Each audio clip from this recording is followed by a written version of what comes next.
Terima kasih masih bersama kami di Mitra Husada Siaga.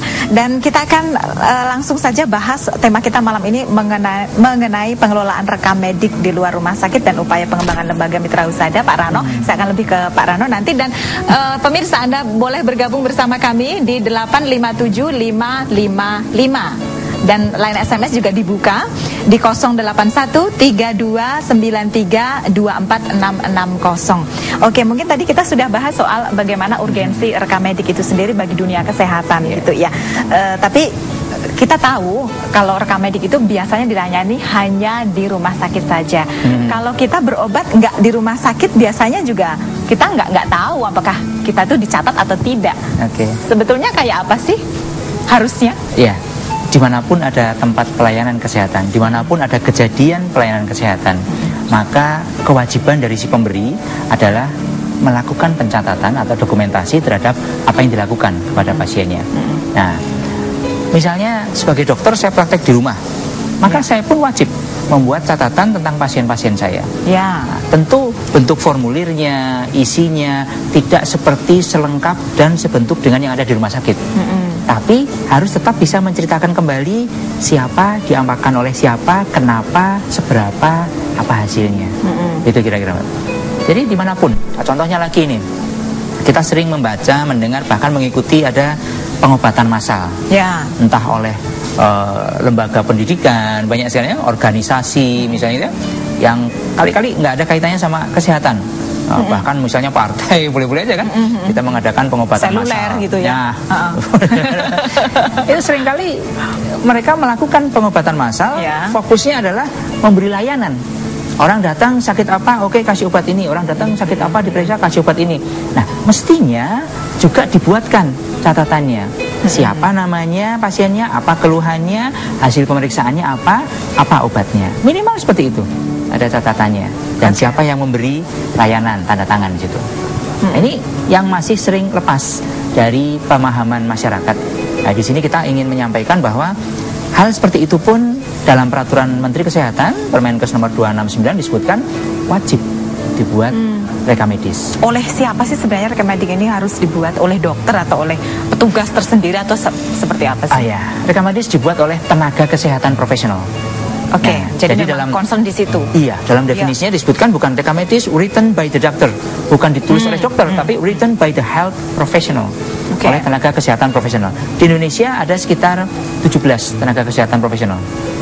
Bisa dokter, dokter gigi, lalu perawat, bidan, farmasi, radiologi, optik dan sebagainya. Itu semuanya tenaga kesehatan profesional. Berarti mereka semua juga ikut memberi masukan, catatan tentang apa yang dilakukan terhadap pasiennya. Seperti itu. Nah, hal ini yang perlu dipahami sehingga bukan hanya rekam medis itu dibuat, disimpan dan dirawat di rumah sakit, tapi di luar rumah sakit banyak yang juga harus diwaspadai, supaya tidak timpang ya. Kita memang menolong masyarakat, menolong orang sakit, tapi kebutuhan administratifnya harus diseimbangkan, sehingga kebutuhan antara medis dan administratif seimbang. Nah, salah satunya tadi seperti yang sudah disinggung oleh Dr. Cucu, untuk kebutuhan penting lainnya, misalnya hukum. Nah, pernah ada kejadian saya ngobrol sama teman saya dokter bedah nih.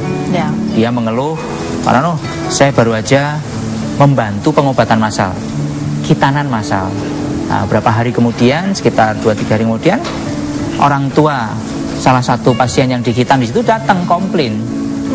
Komplain kenapa kok hasil karyanya gitu ya. Nah, itu kok kayak gini gitu katanya.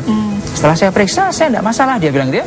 Oh, itu hanya bengkak biasa, nanti setelah beberapa hari akan susut dan kembali ke kondisi yang sebagaimana diharapkan. Nah, yang saya khawatirkan bukan itunya Pak Rano. Apa Pak? Yang saya khawatirkan, saya kemarin tidak membuat rekam medis. Kalau komplain ini berlanjut terus, ketidakpuasan pasien ini sampai misalnya ke meja hukum, itu yang dia takutkan bukan hasilnya. Hasil bisa diterangkan bahwa itu secara medis tidak masalah, tapi dia tidak membuat rekam medis. Nah, itu yang menjadi ketakutan waktu itu. Pak Arief, melihat seperti ini, maksudnya dokter sendiri kurang sadar membuat rekam medis bagaimana? Ya, seharusnya ya seorang dokter itu waktu memang ini ada suatu perkembangan ya. Memang zaman-zaman saya lulus pertama kali itu itu seolah-olah hanya persepsinya rekam medis itu hanya ada di rumah sakit. Oh. Jadi dokter yang bertugas di rumah sakit itulah yang akan melengkapi data-data rekam medis yang diperlukan. Dan memang di dalam praktek partikel pun juga ada, tapi itu seolah-olah hanya menjadi fokusnya untuk kebutuhan dokternya, bukan untuk kebutuhan pasien. Oh gitu ya. Nah, sekarang ini justru berkembang data-data itu justru yang memerlukan malah mungkin pasien. Pasien ya. Kalau dokter untuk mengevaluasi perkembangan penyakitnya, untuk ya itu antara lain ya keberhasilan dan sebagainya, untuk melihat kembali data-data sebelumnya berkaitan dengan penyakit yang dulu bagaimana, itu kepentingan dokternya di situ. Jadi catatan rekam medik di luar rumah sakit waktu itu hanya untuk kepentingan dokter pelayan. Sekarang sudah bergeser. Sekarang berkembang. Di Pak Rano justru yang butuh juga tidak hanya dokternya tapi pasien. Nah itu. Oke, kalau kemudian ini dibagi menjadi di dalam rumah sakit dan di luar rumah sakit, bedanya apa itu Pak Rano? Oke. Bedanya misalnya formatnya tentu ada. Ya, di rumah sakit itu kompleks, formulirnya banyak, detail, katakanlah gitu, standar, detail isinya ya. Nah, di luar rumah sakit sesuaikan dengan kondisi. Contoh tadi misalnya pada pengobatan massal, sesuaikan dengan kondisi kebutuhannya. Lalu contoh lagi yang paling sering ditanyakan, bagaimana kalau kita menolong pada kondisi bencana? Nah, itu lagi ada katakanlah bencana ya, entah itu gempa, entah itu gunung berapi, entah itu banjir dan sebagainya, diadakan pengobatan terhadap korban gempa. Itu pun perlu ada pencatatan.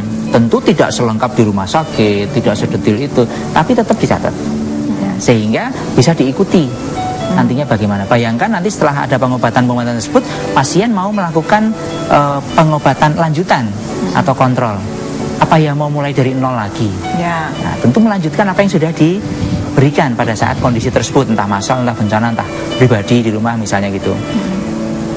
Iya, kalau tidak ada apa-apa. Kalau terjadi sesuatu yang tidak diharapkan, komplikasi tadi misalnya ya, komplikasi, efek samping yang lain, nah ini tentu bisa dilihat dari situ. Kenapa sih kemarin? Nah, seperti itu. Perbedaan yang lainnya lagi, masa simpan Mbak. Masa simpan. Okay. Secara umum, kita ambil garis umumnya saja, rekam medis di rumah sakit itu minimal disimpan 5 tahun. Oke, minimal 5 tahun ya. Sejak pasien tidak datang lagi. Bukan sejak pertama kali datang ya. Oke, nah, ya. Dia mau datang berapa kali, habis itu nggak pernah datang lagi. Nah, berarti sejak terakhir datang itu 5 tahun disimpan. Oke. Baru boleh misalnya diringkes, dimusnahkan dan sebagainya gitu. Rekam medis di luar rumah sakit 2 tahun. Nah, itu ada dalam peraturan menyebutkan seperti itu. Nah, di sini kan teman-teman harus tahu berarti bahwa misalnya saya praktek di rumah atau bidan praktek di rumah atau melakukan pengobatan di luar rumah sakit, ini berkas berarti harus disimpan minimal 2 tahun.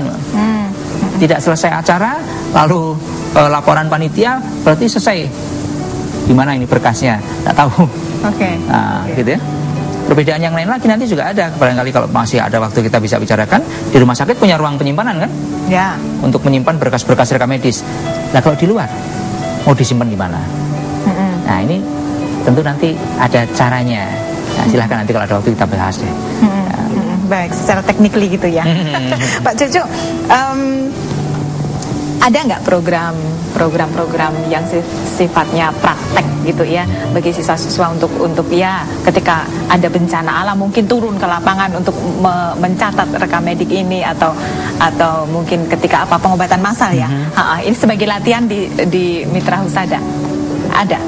Itu kegiatan itu sudah masuk di dalam kurikulum. Jadi Pak Rano mungkin akan bisa menjelaskan lebih detail.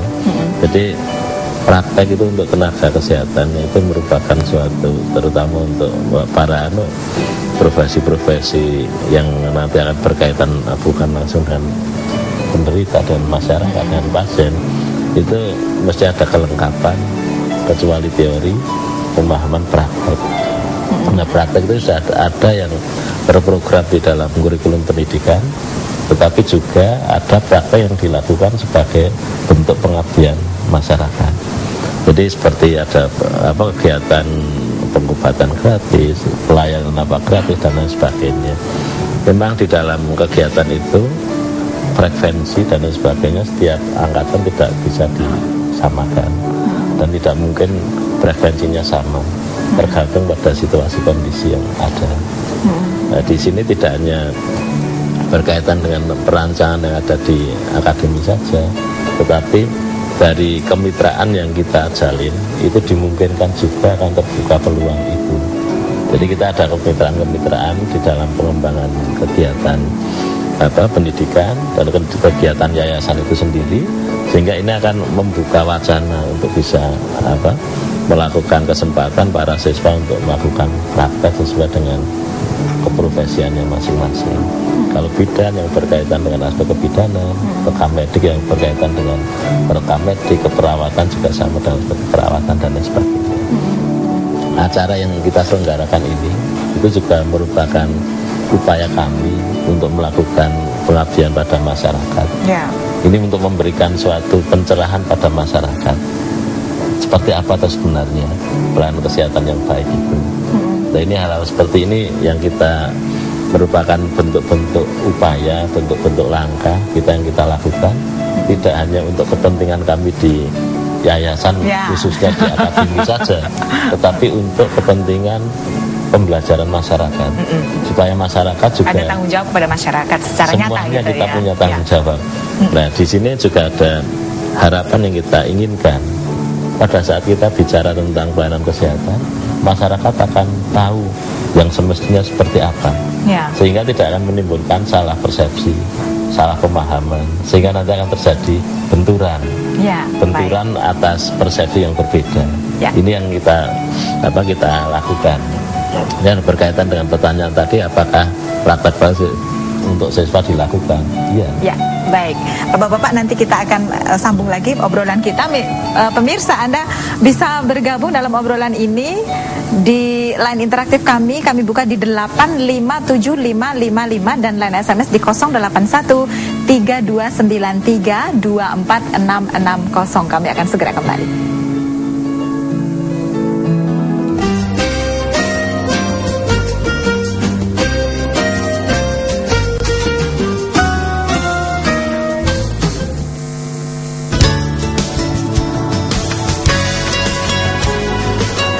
Apikes Mitra Husada mencetak ahli media kebidanan, ahli media rekam medis, dan informatika kesehatan. Didukung fasilitas lengkap, tenaga pengajar profesional, bebas akses internet, serta dukungan penyaluran kerja.